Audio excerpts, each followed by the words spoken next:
Este material didático é parte do conteúdo da disciplina Iniciação à Pesquisa Científica 2, da Faculdade de Medicina da UFMG, e deve ser utilizado apenas neste contexto. O exercício do pensamento clínico na interface com o pensamento estatístico é a estratégia que irá apoiá-lo na interpretação de informações obtidas através da análise de variáveis no contexto da saúde. O método científico só se faz sobre dados confiáveis e, quando estudamos as estratégias de análise de dados, estamos também nos preparando para compreender os estudos científicos.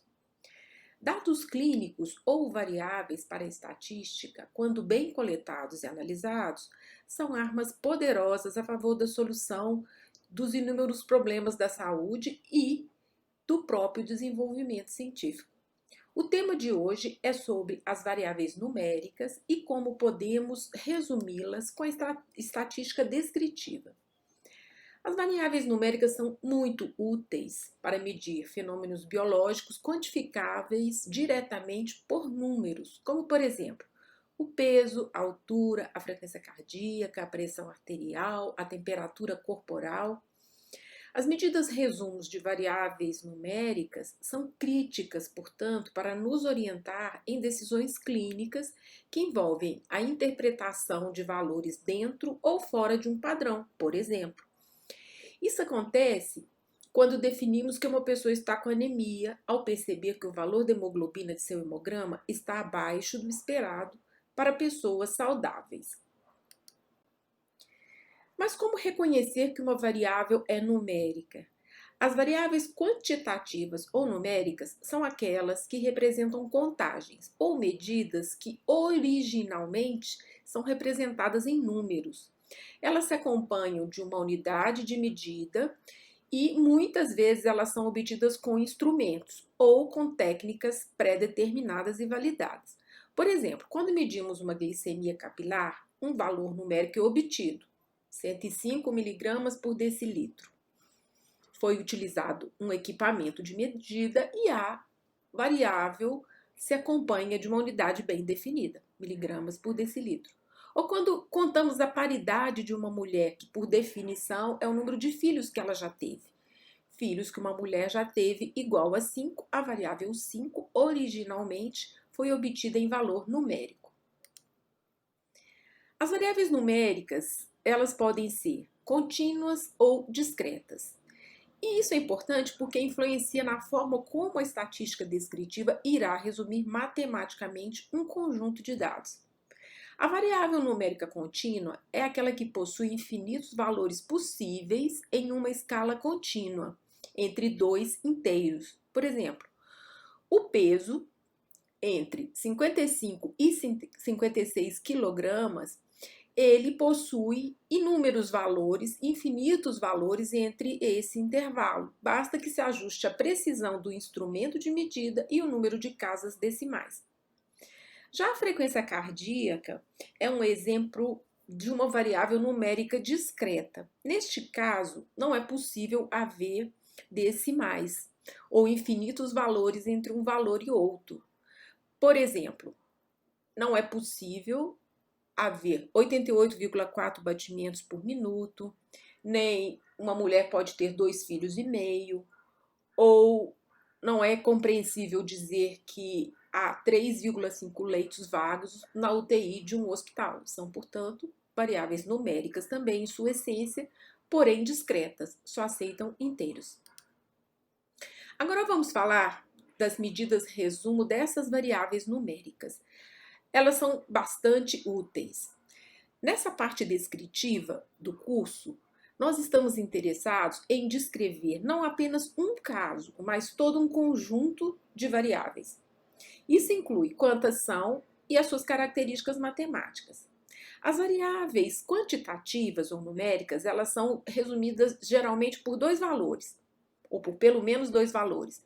Uma medida que é chamada de tendência central e uma medida que acompanha a tendência central, que é a variabilidade. Para que o conjunto de dados faça sentido, representado por esses valores de resumo, é preciso considerar sempre as duas informações.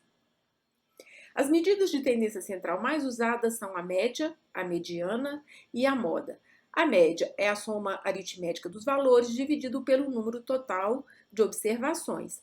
A mediana é o valor do meio, que separa 50% dos valores acima e abaixo desse valor então medido. A moda é o valor mais frequente. As medidas de variabilidade, elas avaliam a dispersão em torno da medida de tendência central. As mais utilizadas são a variância e o desvio padrão, que são cálculos matemáticos, e medidas de posição, como a amplitude, maior valor, menor valor, intervalo interquartil, percentil, decis e outras. Portanto, parte das medidas resumo de variáveis numéricas são obtidas por cálculos matemáticos e outras são medidas de posição.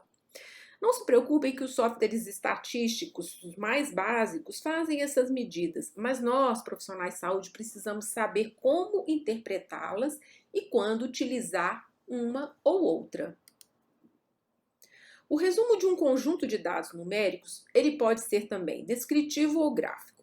Por exemplo, quando lemos que o valor médio da variável peso é 63,4 quilos, variando de 44 a 91, estamos falando da medida de tendência central, que nesse caso é a mediana, e da medida de dispersão, que nesse caso é o valor mínimo e o valor máximo.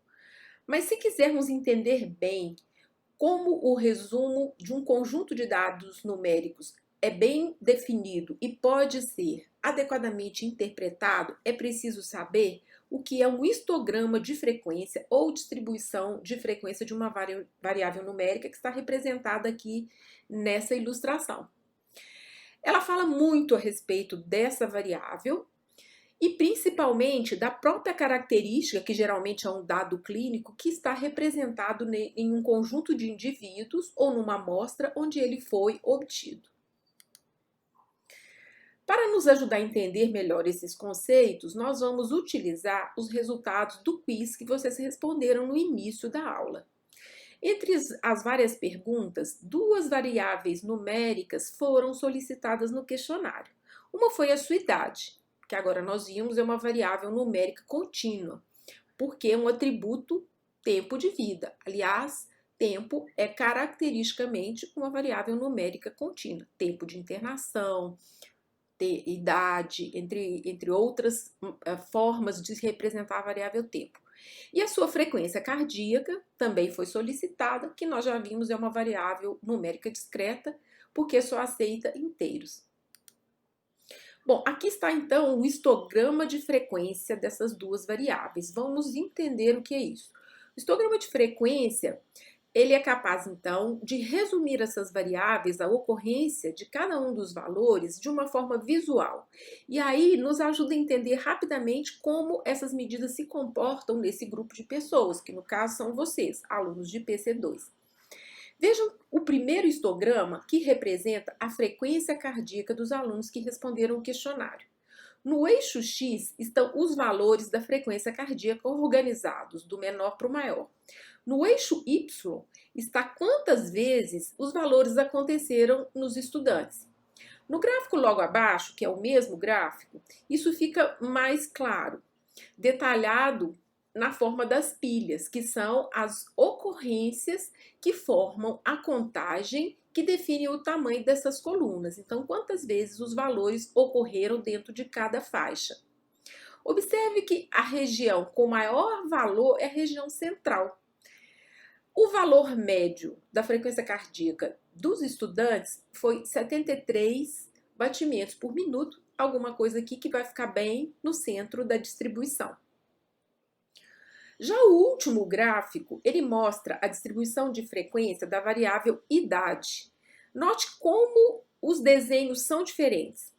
No histograma acima que nós vimos, há um formato simétrico em sino, que chamamos de distribuição gaussiana ou curva de Gauss.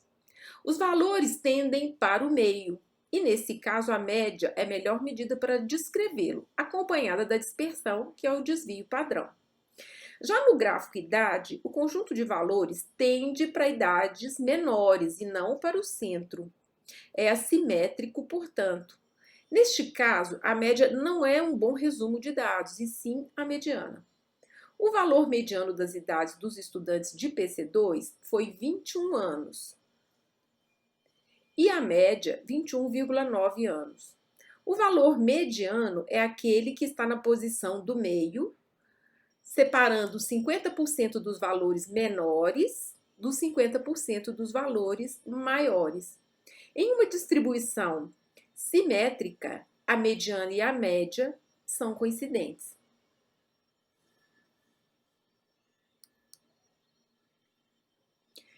Para ficar ainda mais claro, a primeira etapa da análise de uma variável numérica se faz explorando o seu histograma de frequência. A estatística descritiva é também chamada de análise exploratória de dados, e para isso os gráficos são muito importantes. As medidas usadas para representar um conjunto de variáveis numéricas varia em função da existência de simetria ou não no histograma de frequência. Assim, a média e o desvio padrão são utilizados quando a distribuição de frequência é simétrica. E a mediana, amplitude e medidas de posição são as preferidas quando o histograma for assimétrico.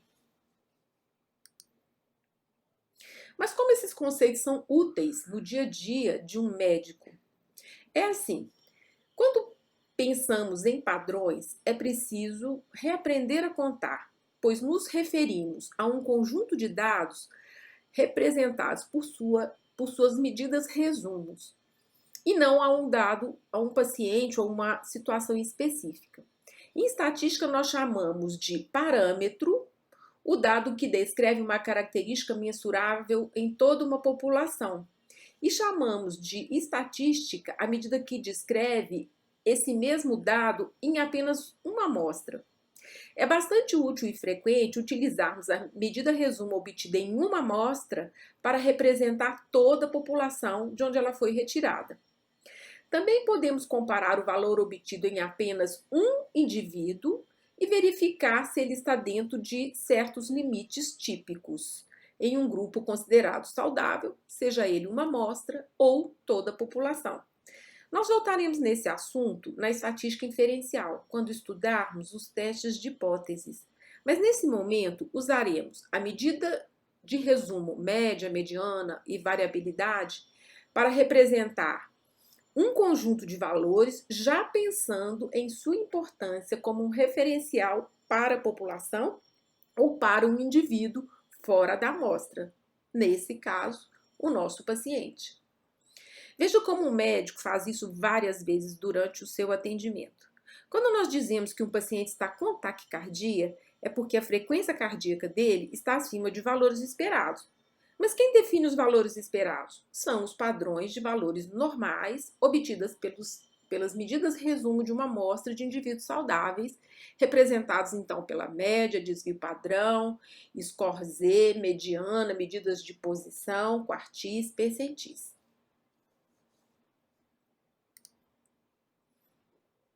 Para entender esse processo de comparação, vamos voltar à distribuição de frequência, agora de uma forma mais matemática, e conhecer as suas propriedades e como elas se associam à teoria das probabilidades. Se uma variável numérica tem uma distribuição com gráfico simétrico em forma de sino, paramétrica ou gaussiana, é a mesma coisa, dizemos que ela tem distribuição normal. Como já mencionei, isso diz muito porque ela pode ser amparada pelas propriedades matemáticas desta função. A distribuição normal é uma função de probabilidade, com a média no centro e desvios padrões acima e abaixo do valor central. Os desvios padrões em uma distribuição normal populacional gaussiana é chamada de Z, de forma que um Z é igual a um desvio padrão. A probabilidade de ocorrência dos valores da distribuição pode ser, então, conhecida analisando-se a área sob essa curva e os desvios padrões, ou Z, acima e abaixo da média. Com a função matemática de probabilidade de ocorrência, os valores são bem definidos matematicamente, o quanto cada uma dessas áreas representa em torno dessa área total abaixo da curva, que é considerada 100%. Assim, 68,3% dos valores da distribuição encontram-se entre a média menos um desvio padrão e a média mais um desvio padrão. 95,5% dos valores dessa distribuição, a distribuição normal, encontram-se entre a média menos 2 desvios padrões e a média mais 2 desvios padrões. E 99,7% dos valores de uma distribuição normal encontram-se entre a média menos 3 desvios e a média mais 3 desvios. Veja que na prática é bem mais simples do que parece na teoria.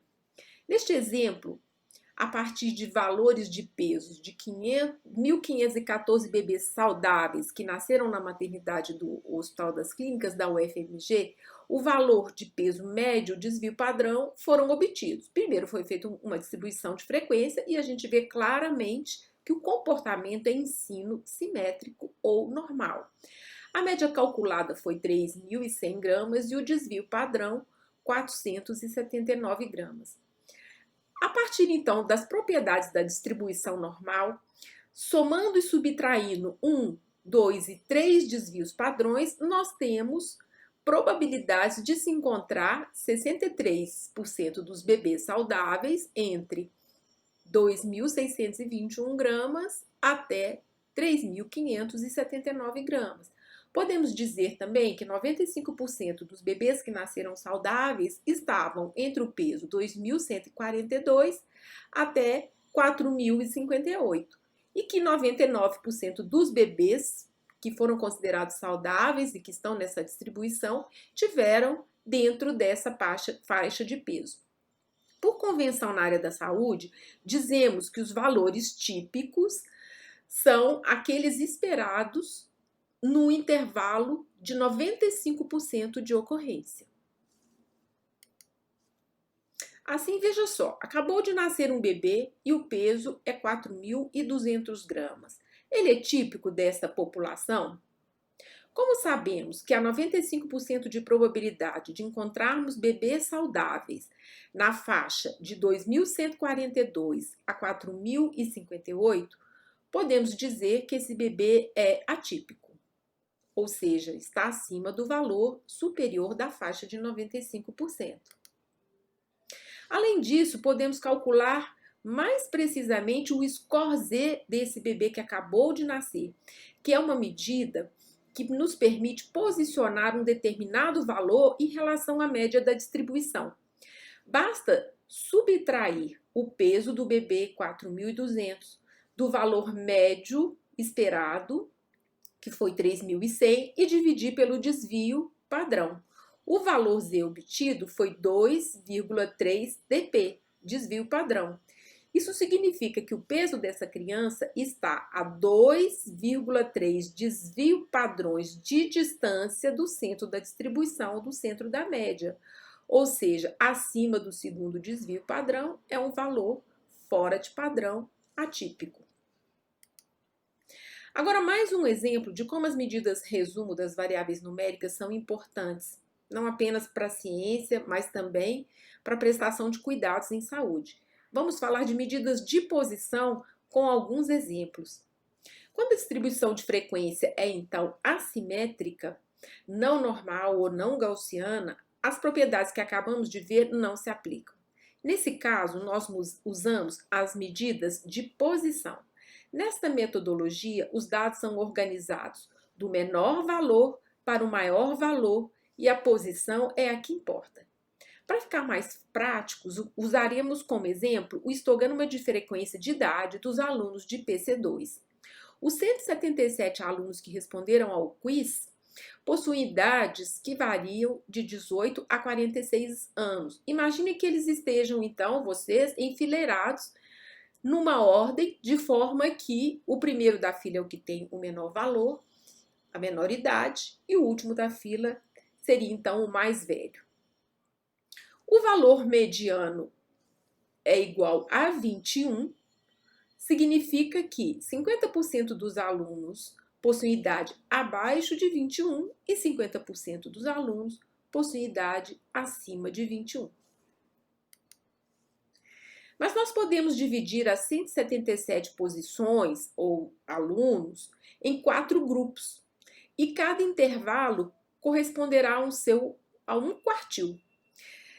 Para isso é preciso manter essa ordem.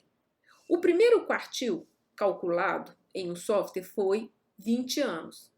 Ele separa os 25% de alunos mais jovens, com idades inferiores, dos 75% com as idades superiores. O segundo quartil é a medida do meio, é a própria mediana, separa 50% dos mais jovens dos 50% mais velhos. O terceiro quartil calculado foi, então, por posição, foi 23. O 23, então, separa os 75% dos alunos com idade inferiores a 23 dos 25% com idades superiores nessa fila organizada e crescente. O intervalo interquartil é um substituto que lembra o desvio padrão na distribuição normal, é o que contém 50% dos valores, ou seja, é o valor que está entre o terceiro e o primeiro quartil, nesse caso, 3 anos.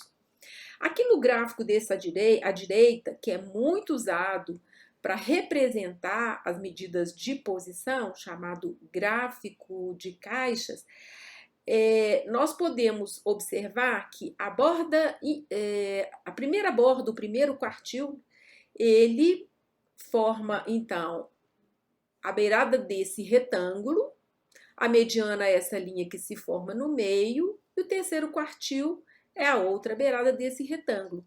Portanto, o intervalo interquartil é esse, é a borda desse retângulo, e aqui de uma forma gráfica e rápida, nós podemos observar 25%, os primeiros 25%, o segundo 25%, os terceiros, e o último quarto de 25%, que são os mais velhos, que possuem idade, então, até 46 anos.